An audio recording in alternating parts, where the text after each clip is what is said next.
is wonderful, counting is marvelous, counting's terrific, and how... Hello everyone, this is Captain Logan, and it's time for another exciting episode of Counting Kryptofreaks. Today we're going to tackle the 6th episode of Season 3. It's Relic, the episode where we find out that Jor-El was actually on Earth back in the 1960s, and we discover that everything that Clark has gone through in his life, and Lana, and Lex, are kind of potentially destined, potentially predetermined by things that have happened in the past, or maybe it's all just a happy coincidence. And of course, there are a lot of things that seem to be kind of in a very hackneyed way, in my opinion, very much like what has been going on in the present day that predates Smallville and happened with the previous generation. So this is one of those kind of jump the shark episodes for me. I think it's a really strange move, a really odd attempt to humanize Jor-El in some way, and it's made even weirder by the fact that moving forward from this, we don't get a lot of an inkling of this side of Jor-El again until we completely overhaul him and reinvent him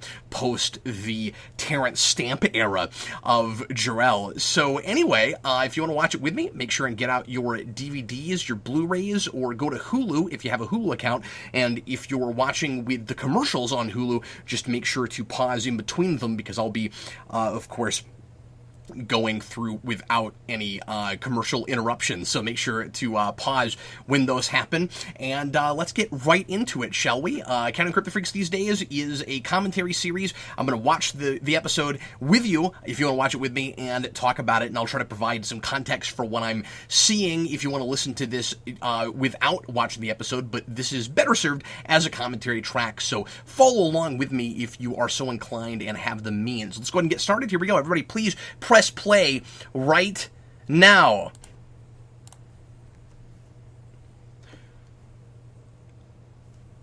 So even though Louise, being an ancestor of Lana, being her great aunt, is not a Lang, she's got to have her first name beginning with the letter L. And we have to come up with a lot of L's in this show. We're going to have Lachlan Luthor this time because, of course, we've got to rope in the Luthors to make sure and get a Luthor subplot in here. And I resist that to some degree just because we're making that so easy that all of these people's previous generation, that their ancestors were intermingled the way they are. Again, it's kind of a hokey situation. It's too easy. But I do kind of like it in setting up Lionel's killing his parents in a tenement fire and getting the ball rolling on that. I like that this episode is important not just for Clark and the Kryptonian mythos, but also for Lex's story, because this continues to be kind of a dual protagonist story between Clark and Lex. And so I guess I like that we found a way to do that, even though it is kind of silly to me. And if it's going to be this hokey anyway, I guess you might as well take it to the nines. So if you were paying attention in Season 2, you'll recall that that there's a mayor named Tate who is the smoking man from Smallville. And we're looking at him right now. This is Sheriff Tate back in the past. And we do a good job with the ages. We have a good sense of what characters would be around at that time and in places of authority, and what characters, of course, would either not be born yet or not be old enough to do things. We get that right, and it's kind of fun that we finally do something more with Mayor Tate. And I didn't, when I first saw this, immediately expect him to be in this episode. It would have been kind of neat, I guess, if he was just a character in the past, and it's kind of throwing you a bone if you've been paying attention, kind of rewarding you for knowing the show. But he ends up being a major plot point, of course, and he's part of a big conspiracy. And we already knew that he was corrupt to some point with his dealings with Lex from before, and of course that's why you get the smoking man to play him. So he's going to end up being revealed to be the guy who hired Hiram Kent to kill the Drifter, who is Jor-El. And of course, Jor-El can't be killed because he has Kryptonian powers, and somehow or rather, there's either we'll see it in a bit, but either he moves out of the way or a bullet ricochets. I'm not 100% sure how exactly a bullet ends up hitting Louise, and I'm interested in taking a closer look at that scene, because watching this again in preparation for this video, I was like, wait a minute, how exactly did a bullet hit her? So we'll watch for it and see how exactly that ends up happening. So, of course, the Drifter looks exactly like Clark, and Louise looks exactly like Lana, just so that we can have our actors portraying them. And there's a lot of contrived material here to give us things on screen that we've always wanted to see. I think maybe we shouldn't have made it a plot point that these characters look identical to the characters in the show, just because that seems so easy and so on the nose. Why not just not draw attention to that, and instead have our actors portraying them in the past? That's usually how you would handle a thing like this, where we're supposed to understand that they don't look identical to their ancestors, and especially them being such close counterparts. I think it would read as a little bit less goofy if only that weren't brought to the forefront and we didn't make a big deal out of it. At least we don't pretend like Louise looks exactly like Lana and the Drifter doesn't look anything like Clark. I would not have put that past the show, and I'm glad we don't do that. I have a bunch of questions about the cave in this episode, and a lot of my questions to ask Jor-El when I get to heaven might end up just happening in the middle of the commentary, but we're going to find that the cave was, of course, already set up here by Kryptonians decades or even maybe a century ago, and that, obviously, with the Kawatche cave paintings, is how it should be, but we don't get any more of a sense as to why the Kryptonians did that when they did, what exactly their relationship was with the Kawatche people. This episode doesn't give us any of that stuff, and I'm not saying it necessarily has to, but it just adds to the weirdness of the mystery that is never ever solved because our producers don't really seem to have a sense of it. I don't believe that symbol was there ever in the cave in the first place. I'm pretty sure that's a retroactive ad. And Clark is like, hey, I recognize that. I knew this was here somewhere. And then he comes and finds it. We have a new artifact this episode. We have a new S symbol. I mean, it's not a new symbol. It's the same Kryptonian 8 with, I guess, a couple of lines through it. And then that's also a Superman crest. So all of those are things that we can count this time. I don't know what's special about the 8 symbol, the S symbol. I mean, I don't know why it has the lines through it. I don't know what it means beyond just the Superman crest. And I found myself on this viewing wondering if the L's themselves set this cave up, because that, I mean, I guess it's supposed to mean is it supposed to be in Hope in this universe? See, now I'm like mixing this and Man of Steel, other Superman continuities. I don't remember if it's. I think it's still the family crest. It's supposed to be the family crest in the show, right? So I wonder if it was always set up by the Owls. If that's like a secret family cave that they set up a long time ago for some reason, and maybe the other Kryptonians don't even know about it. We're told that Jor-El's father sends him here as a rite of passage, which I don't fully understand, and I don't know what exactly Jor-El's father was hoping that he would learn with this.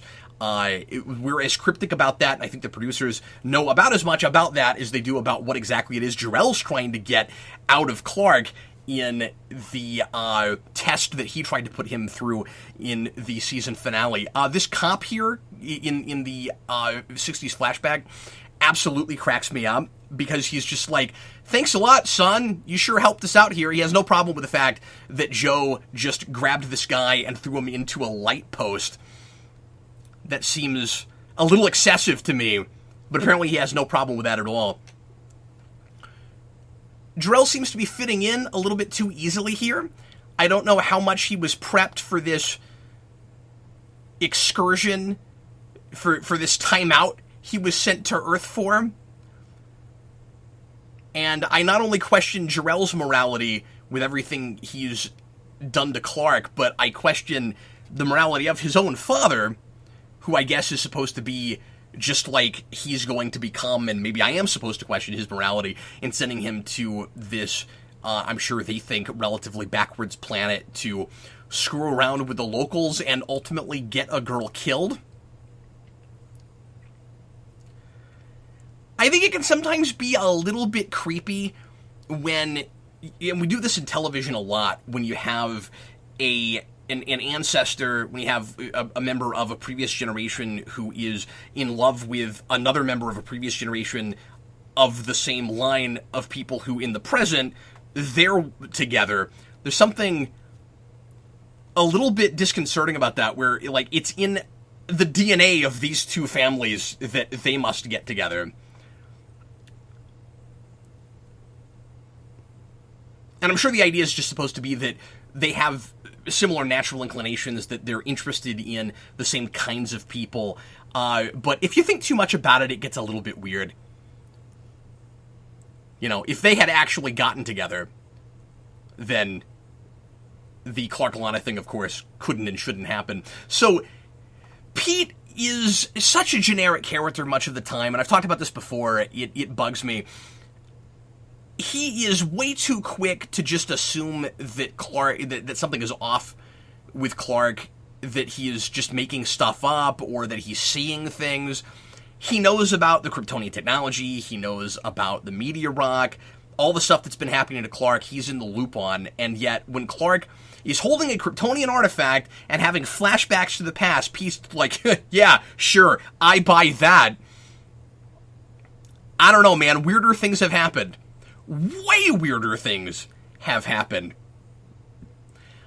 I think it's a little bit too easy of a plot device. I don't love the contrivance of he's got an artifact that makes him flashback only when he touches artifacts from the past, stuff that the Drifter owned, or that he touched himself, or that Louise owned, stuff that was significant to the past. Why on earth does the technology work that way? Once again, and I'm a broken record, we keep playing up the Kryptonian technology like it's mystical in nature as opposed to scientific, and I'm sure we're wanting to play with that, well, magic, or like technology seems like magic if you don't understand how it works, but I need to feel like there's actually rules to it, because otherwise, from the perspective of the producers and the writers, no, it is magic. You guys are just saying, you know, this thing does this thing I want it to, and not having any clear sense of how it works at all and what the rules are.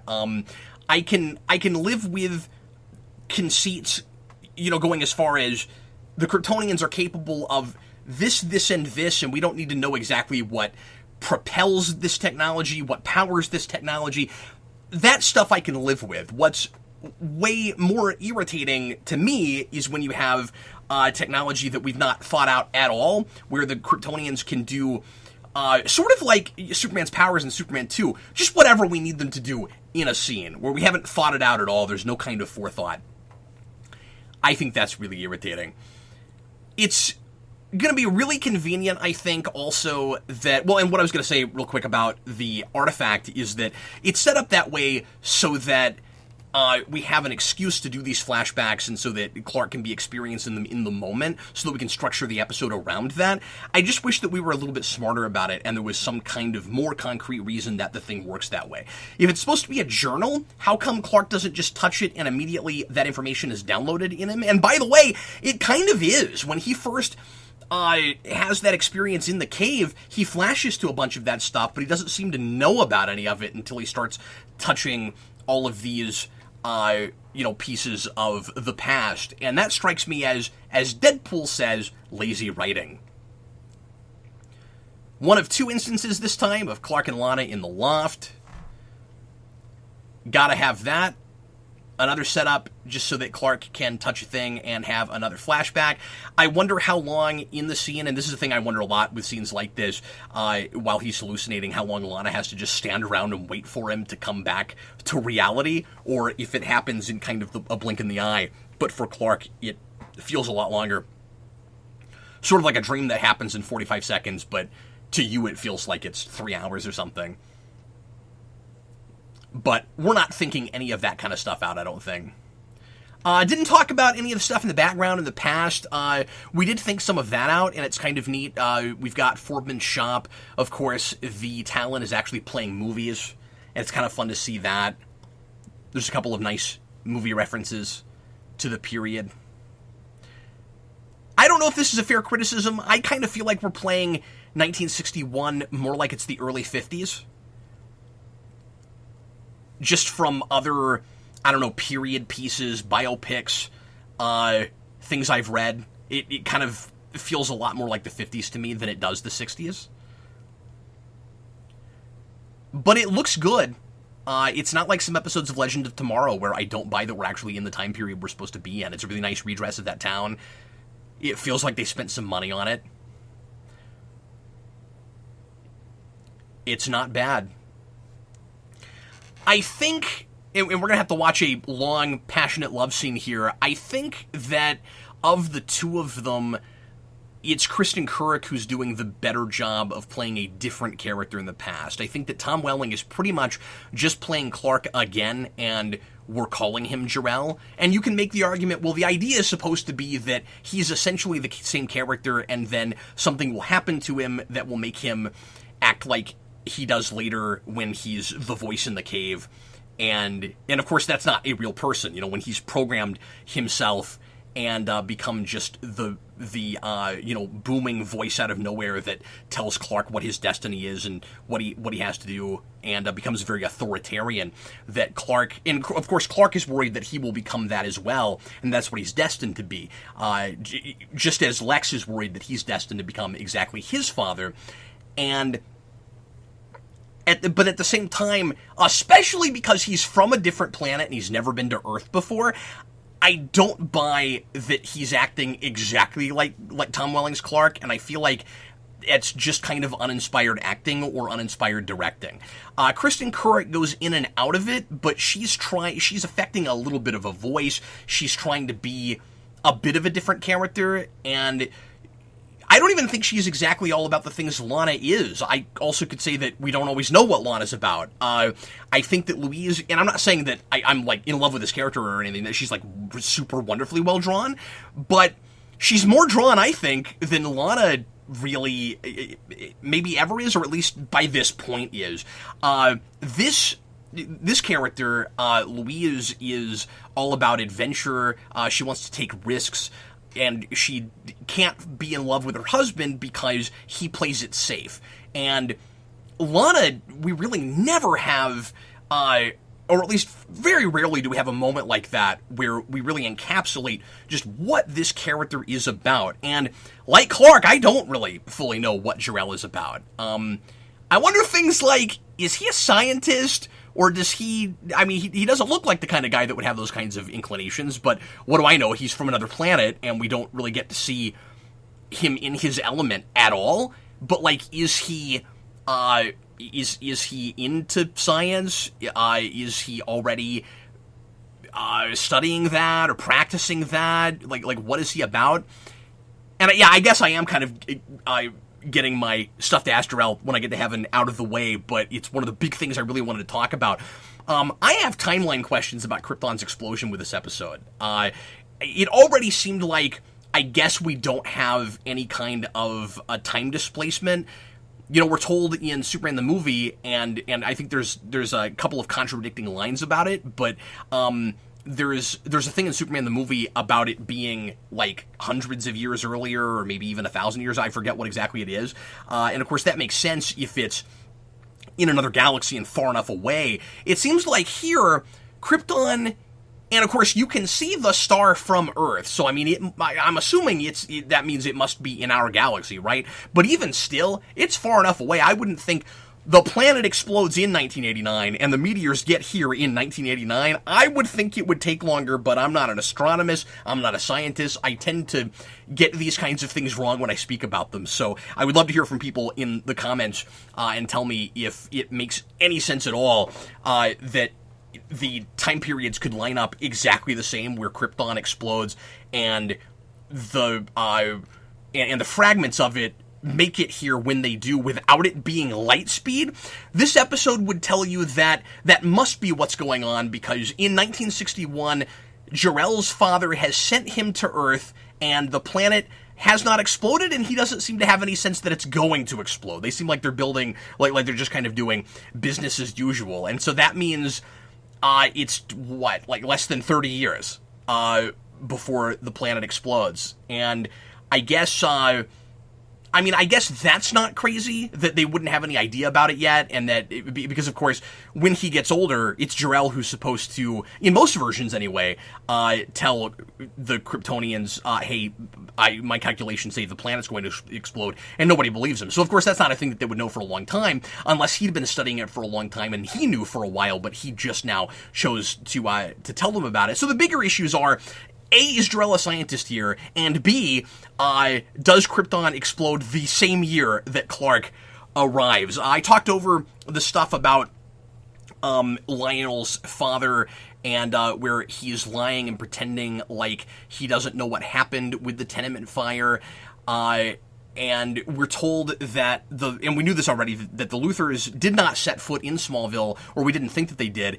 It is, and this is what I was going to mention earlier before I interrupted myself, it's again, too easy. One of the too easy things in this episode is that Lachlan Luthor is here at the same time, and the only time that a Luthor has set foot in Smallville at the same time as Clark's father from another planet shows up and dates behind her father's, or excuse me, her husband's back, Lana's great aunt. Like, gee, what are the odds of all of that?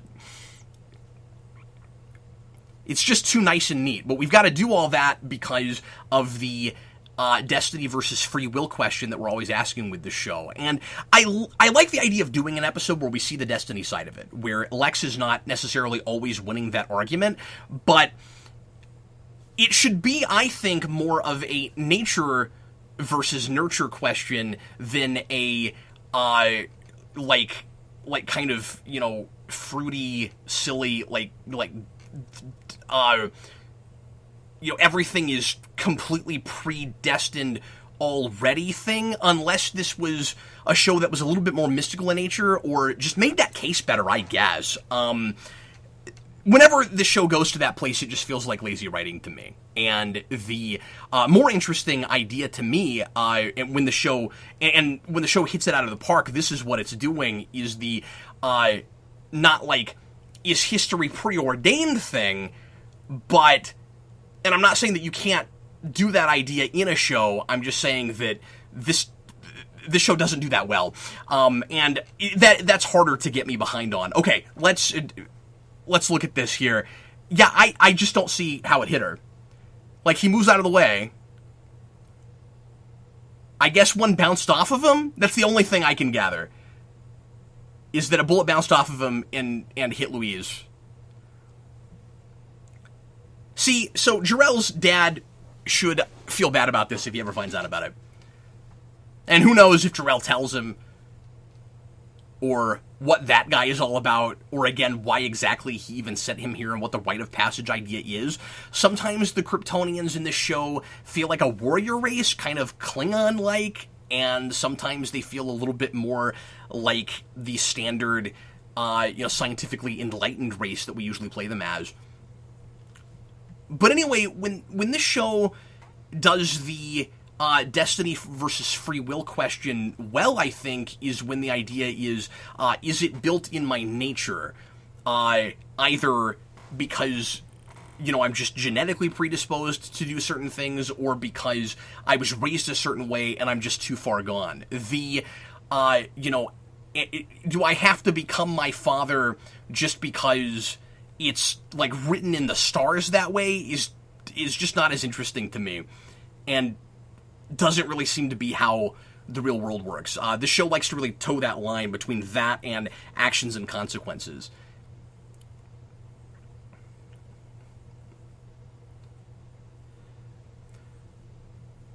So this is going to be a major plot point through the 4th season, where we'll finally hear Lionel come right out under duress with a truth power that Chloe will get when she's a Kryptofreak again.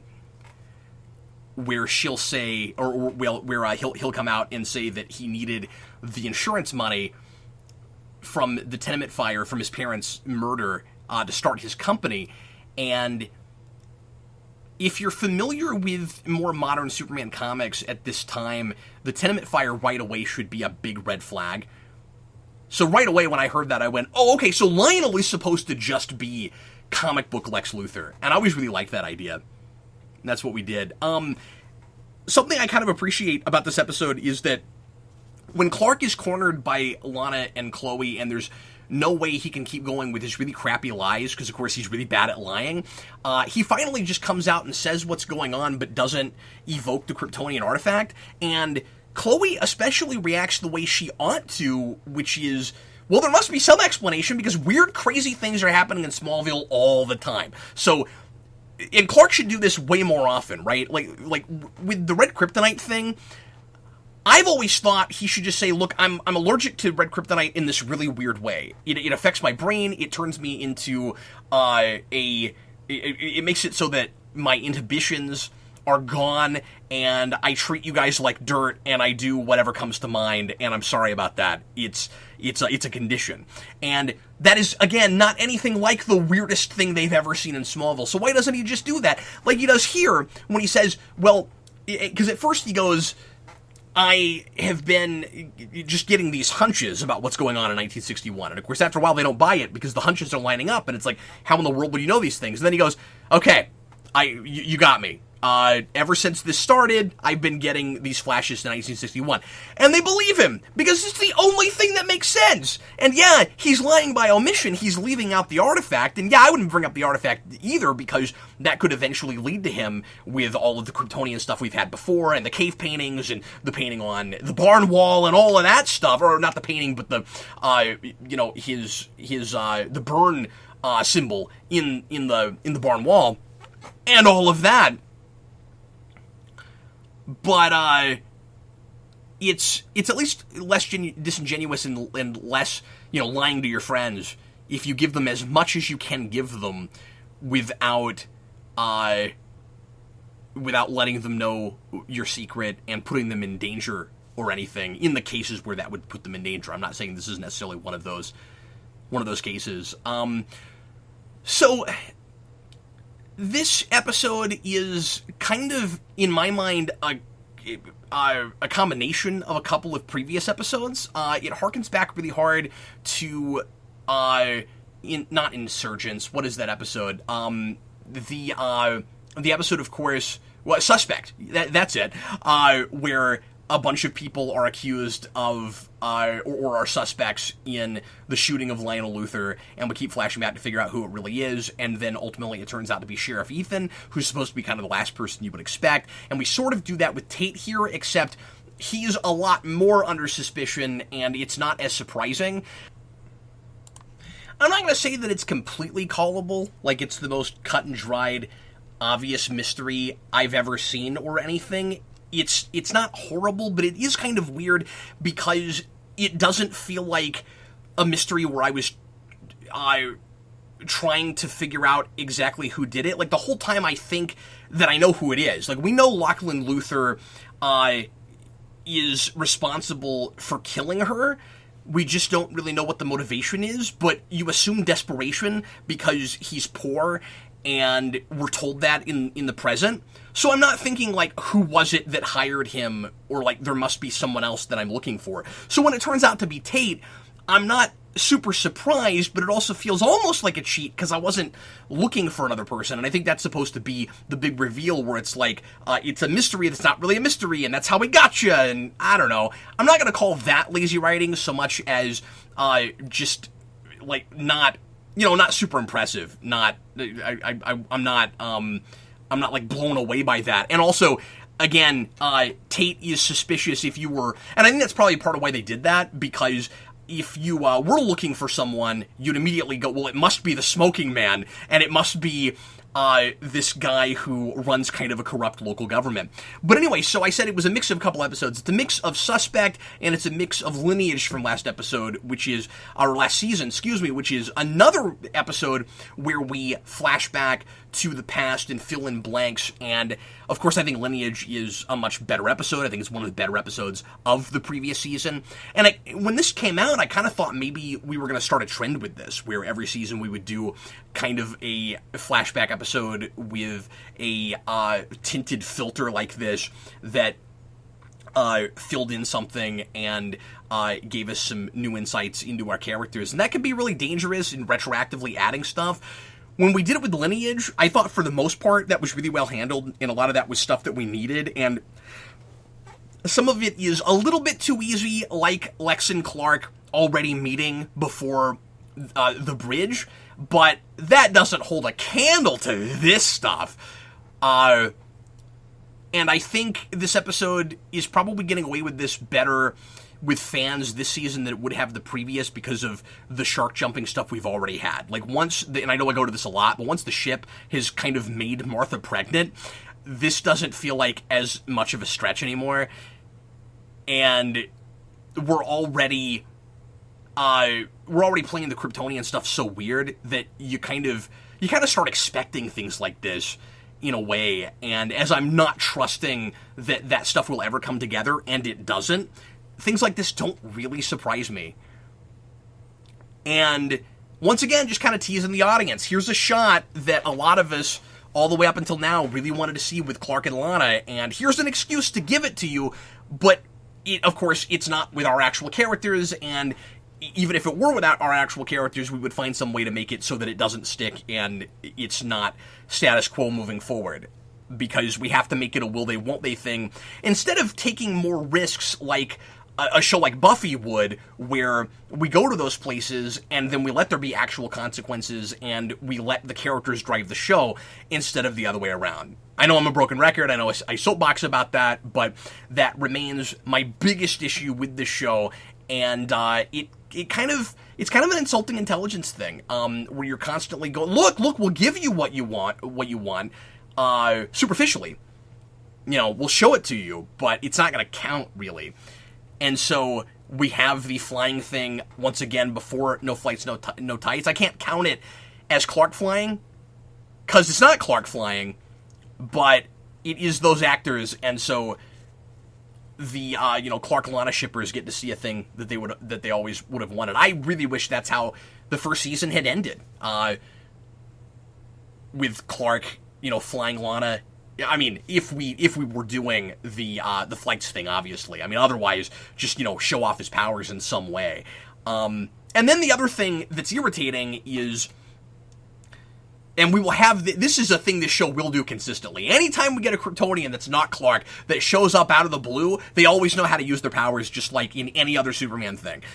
But Clark, it's going to take him 10 years before he's actually able to fly, and we will keep throwing random weird explanations out that never fully stick as to why that is. At first, it feels like sort of a puberty thing, where like it's the most complicated power, it's the biggest power, so it takes him longer to fully develop it. It kind of sort of feels that way, except for the fact that he's hovering over that bed in the second episode. But at first, it kind of feels like maybe that's what it's supposed to be, and then later it's going to be this kind of hang up he has with flying, where it's a fear he has, it's kind of a phobia, which I've also never understood. If you think you might be capable of flying, why would you be scared to fly? Because it can't hurt you if you drop out of the sky. And I realize it's an irrational fear, but the show never made me buy that, and it's just an excuse because we made up that arbitrary rule at the beginning that we're never going to do that. So here's Hiram Kent. This guy looks like he's been through some stuff. He looks like a real grizzled guy. I don't know if we ever are told how exactly he dies. What happened to him, I don't remember. I don't think down the road we ever really talk about him again. He's a good actor. I like him a lot. I really buy that he's the guy that gave Jonathan his values. And I like what chemistry we see with him and his wife as well. we'll get here in a little bit, but I kind of wish we knew why his wife chose the name Jonathan, because we'll find out that they can't agree on the name, and he wants Gene and she wants Jonathan, and we know that he wants Gene because he likes Gene Autry, but we don't know where Jonathan comes from at all. Maybe it was her maiden name.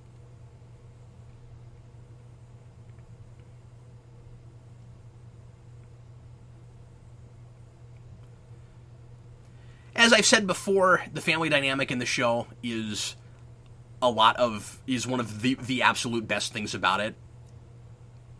These two always feel like the people who raised him, and they always feel really genuine, and both of them, frankly, are too good for this show much of the time.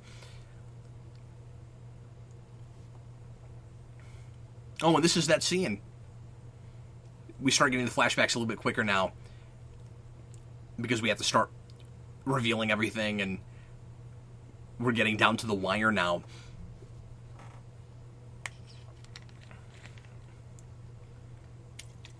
When this first aired, I really, really resisted Tom Welling's performance here, like I mentioned earlier, that this guy is supposed to be Jor-El. I have a really tough time with that.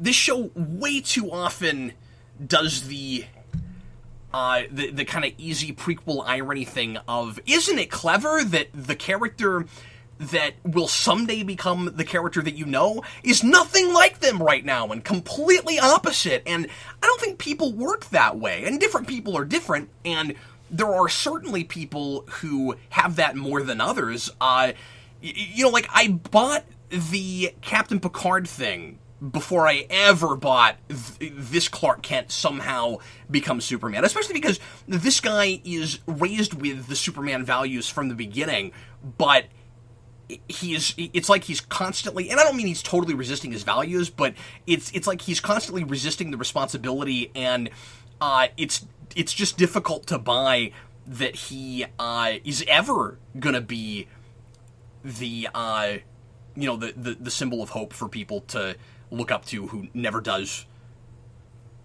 wrong, or at least that anybody knows about, that he's able to at least keep up that image. But I mentioned Picard because you have the thing with Tapestry in The Next Generation that's first given to us in Samaritan Snare, with a story that he tells to Wesley Crusher about how he didn't used to have a sense of responsibility, and he was much more reckless, and he would take crazy risks, and then he made the wrong bet with a Nausicaan and gets beaten up and almost killed, and that changes his path, and he stops being such a wild child. And that's, of course, not exactly what we have here with Clark, and again, some of the values that he gets from his parents are present, but it's almost less about the values and more about the proactive nature of the man, right? It's not like Picard lost his proactive nature. And in fact, the idea with Tapestry is that he might have, if he hadn't had that reckless past and learned that lesson. But not every character, not every person in real life is going to be completely different when they're younger from who they are when they grow up. And in fact, it's often said that by the time you're 14 or 15, you're essentially the person you'll always be. Doesn't mean that you don't have a choice. It just means that personality-wise, and I don't know how much truth there is to that, but I've heard that said a lot. I don't know where that comes from. I don't know if there's a scientific study for that, but it is a thing that I have certainly observed with a lot of people, that once you get past puberty, and a lot of things kind of lock into place, and you are essentially the same person you'll always be. And this show kind of plays with that idea a little bit with Lags, where it's like, you've been acting so much like your father and trying to not be your father. Can you get away from that? Do you have a choice now? You've been doing that for so long. Are you the person that you'll always be? And usually the idea, I think, is supposed to be that you do have a choice, but it's difficult to push against what looks like destiny or what the rest of the world wants you to do. And this episode goes, again, a little too far in the other way, where it's suggesting, look how history is constantly repeating itself. Maybe we're just pieces moved around on a chessboard and you don't have any say at all. And it doesn't resonate with me. It doesn't look anything like what the world actually looks like. And I don't mean that you can't have a heightened thing and that everything must be realistic, but I mean, this episode wants to emotionally resonate. And it clearly wants to have a sense of truth to it as far as human beings are concerned. And I think it's just, I keep using this word, but I think it's just too hackneyed in how it sets up that past. This is another one of those scenes, and we've had a lot of these lately. I've been talking about this a lot, where I don't completely know what's going on through Lex's mind, and I love that. Where Lex is like, where at first you get the sense, because he's picking Lionel's brain, and he's saying, well, Dad, you never pass up a chance to get revenge. If your parents were murdered, you would go after the murderers. And so he's implying that there must be something Lionel's not telling him.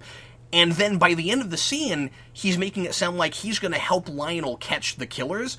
And I think I know which way he's going, but I can't 100% be sure if he hasn't maybe arrived at that, or isn't hoping against hope that that is what it is, that Lionel just gave up on looking for his parents' killers because it was kind of a futile endeavor and he'd moved on, or if he's telling his father that so that he can keep getting closer to him and find out what the actual truth is. And of course, that's what it will end up being, and I think that's what the writers are intending in the scene, but this is one of those nice bits of kind of subtext where, I guess where it's kind of layered, where in the moment when the episode airs, before I have anything else after it, I can't be completely sure. Once again, most of the best writing is with those two. And luckily, they don't ruin Clark and Lex and their relationship and even their past with the Lachlan Luthor thing. The timing is too easy, but they don't go too far like they do with Jor-El. They say Lachlan is exactly what we always said he was. We never said what his name was, I don't think. But Lionel, built his fortune from the ground up, and he was raised by poor people, and if his father ever did step foot in Smallville, nobody would have known about it. And so, yeah, that's too easy, but luckily they don't go so far that it completely ruins that family dynamic. I don't totally know what Lana is on about. There is supposed to be some subtext in this scene that I don't feel like I'm totally picking up on. She's talking about how with Louise, the important thing was that you got the time you got to spend together with the person that you fell in love with, and that it shouldn't be about, like, trying to stay together forever, that you should just appreciate the time you have with that person.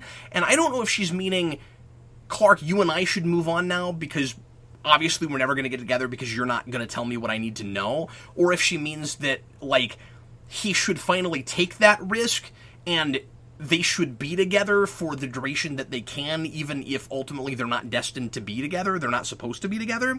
And this is, of course, telegraphing the point really, really hard, and interesting that this is the season before we'll introduce Lois Lane, that they are not soulmates, that the DC universe does not want them to be together, that as far as the writing of the show goes, they are not destined to be together. And it's laying that on pretty thick, I think. So I want to know how they got into the cave. There is not an opening right now that anybody knows about. Clark in Season 2 fell through the ground and landed in it, and then they, I assume, made an opening so that you could get into the cave. So I don't actually know how they got in here this time. And once again, I'm just wondering, I just have all these questions about the past with the Kawachi people and with the Kryptonians and why this is even here. Why Kansas? Why do the Kryptonians pick Kansas? Is it a thing I have to necessarily know? I don't suppose. I think it's okay to keep things like that ambiguous if I have something to latch onto, but I don't understand the Kryptonians at all. Ever in the show until we kind of change them.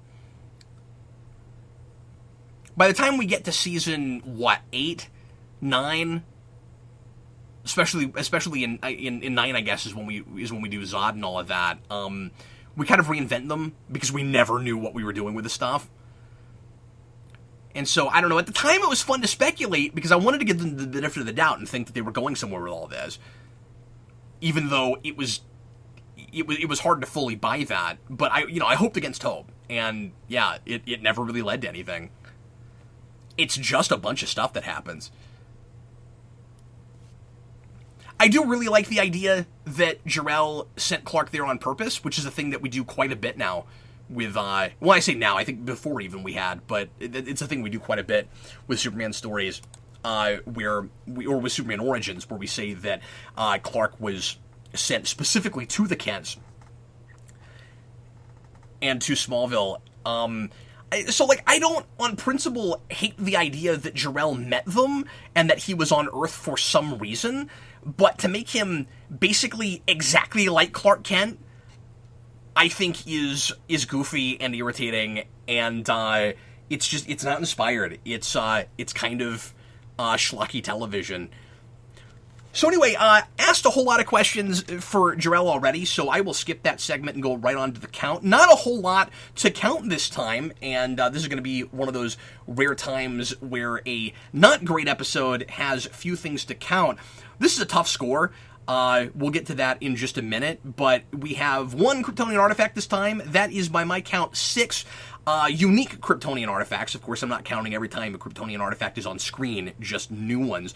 We have a new Superman symbol, a new S. I count unique times that symbol or an S that is clearly supposed to evoke Superman shows up in something. It doesn't have to be a completely different design. It just needs to be on something new. And so the pendant counts, but it also is technically sort of a different one because, again, it's got those 2 lines in it. Clark and Lana in the loft, happens twice. We do have an instance of flying, but it's not Clark flying, so I can't count it this time, even though it's obviously done so that we get that image, and it is the same actor. And pretty sure that's going to be the only time that happens, unless you want to count the season 4 cliffhanger with Clark as, air quotes, Kal-El, who's not really Clark, but he is Clark. He's just sort of weirdly possessed in that scene. We'll get there. And finally, we have a new love triangle, first of those in quite a while. And, of course, in the 1961 plot, and we have 14 of those in total. I'm going to give Relic, this might feel low to some people, and, it's really easy to give, an important mythology episode more points, just because it feels like it's like a really important episode. It feels like a key issue, if you will, but that doesn't make the story good or well told, and it doesn't make it not schlocky. And all the episodes I said that this episode was evoking are better than this episode. I think Lineage is heads and shoulders better than this episode, and I think even Suspect is a better episode than this one. So I'm going to give this a 2.5 out of 4, and there are things about it certainly that are entertaining, and I think production-wise, it's really well made. I didn't talk a whole lot about that through the episode, except to say that the sets look really good, and they make me buy that they're in a period. Like I said, I think they're kind of aiming a little bit more toward the 50s than the 60s, but it feels relatively authentic. And again, I have some acting issues, and like I said, I think Kristen Kurek is a little bit better than Tom Welling at giving me a different character in the past who actually feels like someone who could have existed in that time period. But yeah, so 2.5 out of 4.